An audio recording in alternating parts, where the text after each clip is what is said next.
Hey guys, welcome back to my channel, and if you are new here, my name is Lindsay and I am a mom to a 9-month-old baby girl, and today's video is going to be on my tips and tricks on how I got my daughter to sleep 13 hours throughout the night. That's right, 13. And just how to get them to sleep throughout the night for nap time, all the things that I've learned, and everything in between. So stay tuned if you want your child to sleep 13 hours throughout the night.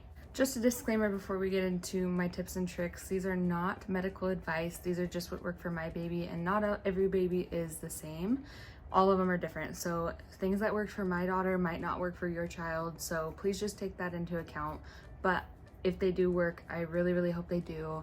And I just want to share what I have learned and what I know. Okay, just to start out, my daughter was not sleeping through the night. She would wake up at like 5 a.m. not to eat. She would just want to come into bed with us. She'd wake up and not go back to sleep in her own bed.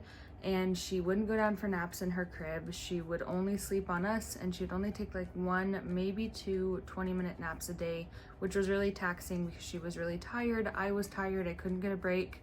And she was not sleeping well.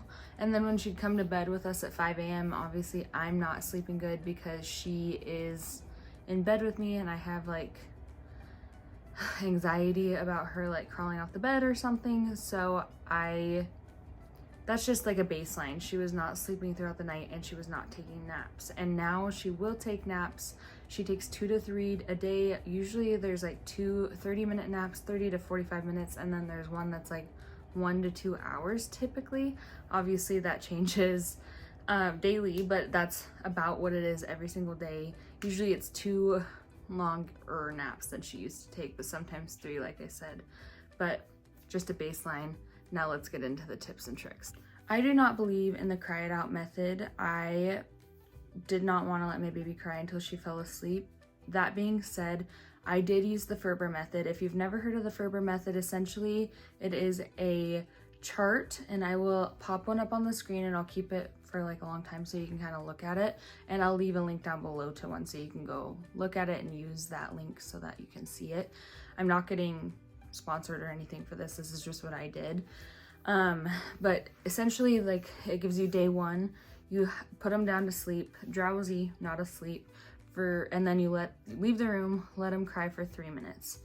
Then you go in and you soothe them, rub their back, shush them, comfort them. Do not pick them up though. And until you do that, until you feel that they are ready to try again. And then you leave the room, and I believe the second interval on night 1 is 5 minutes. And then you go and soothe them, and then you leave, and then I think it's 7 or 10 minutes. I can't remember exactly the intervals for night 1 because it was a while ago that we sleep trained her. But you do that until they fall asleep. And don't get me wrong, it's pretty hard to listen to your baby cry. And especially each day, the intervals get longer. So day 2, the first interval instead of 3 minutes is 5 minutes, and then it increases, and then day 3, it increases and gets longer and longer. And so essentially it teaches them to be able to self-soothe and go to sleep on their own, which I really liked because it's assisted, I feel like, self-soothing, because you're teaching them that with the longer intervals that they need to self-soothe. But as a mom, you can go in and soothe them and then leave and let them self-soothe, if that makes sense. I really liked this method because I would always kind of freak out when she would be crying in her room for a while. And by a while, I mean like 1 minute, because I don't know, I'm crazy. Moms will understand. But I definitely felt like I just had to rush in and like stop her crying because she needed me. But I was burnt out. I was so exhausted because she wasn't sleeping, like I said. So this gave me, like, I set a timer on my phone for 3 minutes, and then I would watch the timer count down because I was ready to go run in there and to soothe her, and then soothe her enough and then leave again, and then I got to count down again. And definitely night 1 was the hardest just because we were just letting her cry, and it was the hardest for me that night too.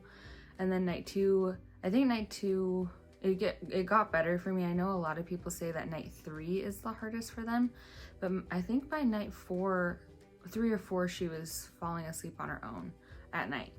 And I was really, really thrilled by that. It was so nice to be able to feed her bottle, put her down, and walk out. And she does cry for a second. Usually when you put her down, she cries for like 20 or 30 seconds. She rolls over, she puts herself to sleep, which is super, super nice. Now, on the nap end, I did the same exact time intervals for nap time, and I did actually put her in her sleep sack. I saw that was like a nap tip, is to put them in their sleep sack. Obviously, kind of do like not a mini nighttime routine, because you're not gonna like put them in the bath or do things that you'd normally do, but just put them in their sleep sack, turn on their sound machine, put them in bed, give them their binky, and walk out. And she started napping so much better. I cannot emphasize how much better she was sleeping. Like I said earlier, she was only sleeping on us for like 15 to 20 minutes. And then her first nap, once she like fell asleep the first day, was like, I think it was like a 2 hour and 15-minute long nap. It was the longest nap she's ever taken since she was like a newborn. And I really, really believe in this method. It really has helped us. Like I said, she takes 2 to 3 naps a day. They're always over a half hour. And her first one is like at 9:30, 10 a.m., which she never slept until like 1 or 2 in the afternoon. So she was exhausted by the time that she fell asleep for like her first nap. But it has definitely helped us out in the fact of I feel a lot more refreshed because I can do things that I want to, or just play on my phone for 20 minutes or 15 minutes and then do something that I need to do. But I have just really, really enjoyed this method. I definitely recommend it if you're a first-time mom, because I definitely felt like, obviously during her nap time, if she's sleeping on me, I can't get anything done. I can't even hardly watch TikToks because she was starting to wake up with noise. And so it was just really frustrating and hard. And don't get me wrong, teaching them how to self-soothe and like sleep training is hard, but it will get better. I promise that, because now I put her down and put her in her sleep sack, put her down, and she falls asleep within 2 minutes, usually even for nap time, unless she's wound up. And then she'll kind of sit in her playpen and kind of sit there, look around, like play with her binky, and then she'll put herself to sleep, which is super nice.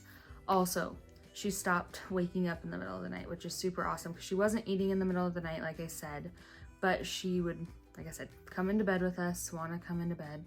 And now she sometimes will wake up in the middle of the night and she'll cry a little bit, just probably for 30 seconds or less, and I'll wake up to the monitor, just watch her. She'll find her own binky, put it in her mouth, and then put herself back to sleep. It is so awesome being able to roll over after she's put her binky back in and know she's not going to wake up and want to come into bed with us, because I definitely have slept better. Now, with this method, she sleeps from 6 p.m. to 7 a.m. Usually it's like 6:45 to 7 a.m. The other day she slept from 6 p.m. to 9:30 a.m. So she is sleeping so much better. Like I said, that's not normal.